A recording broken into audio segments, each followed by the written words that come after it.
Welcome to the Calculus, a collection of micro lectures, video lessons, and sample exercises. Let's illustrate the constant multiple rule for antidifferentiation. Before we proceed with the illustration together with the proof, let's not forget that if we say that a certain function f of x has antiderivative, let's say f of x in capital notation, this is only true if the derivative of your f of x, the capital one, with respect to x would return to our f of x. If this is satisfied, then this is the antiderivative of the given function f of x. This time, let's introduce another rule we call constant multiple rule. Okay? This is oftentimes discussed right after the power rule because it has a specific implication. Let's say that if we have here the integral of a certain function of f of x with respect to x, but there is a certain constant here. That's why it's called the constant multiple. Our entire function here is a multiple of your f of x a number of times. Okay, that is what it meant.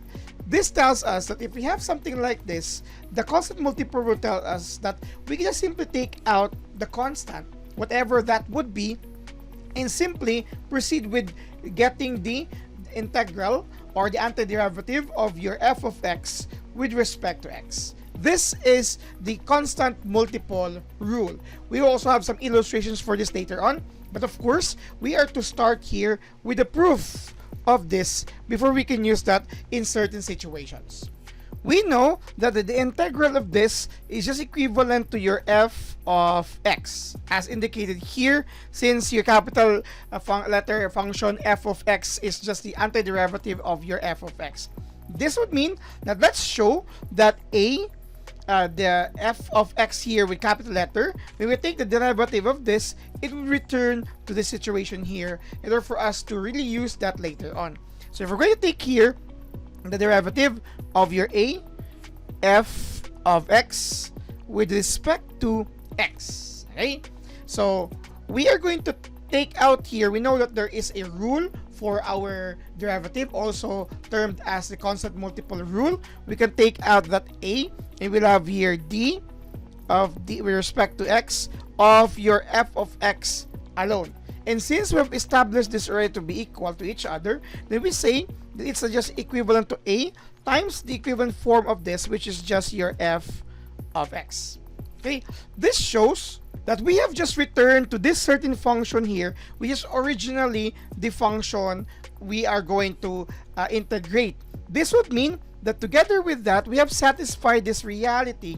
This means that if we have a certain function which is has a constant multiple, you can simply take that out and it will just be equivalent to the product of that certain constant times the antiderivative of the function itself. Since we have established here that from these situations, even if we have to introduce here the constant, we can take that out according to the constant multiple rule for derivative and still have this result here, which is originally the intended target here. This is the proof for the constant multiple rule, which allows us to take out any constant in the process.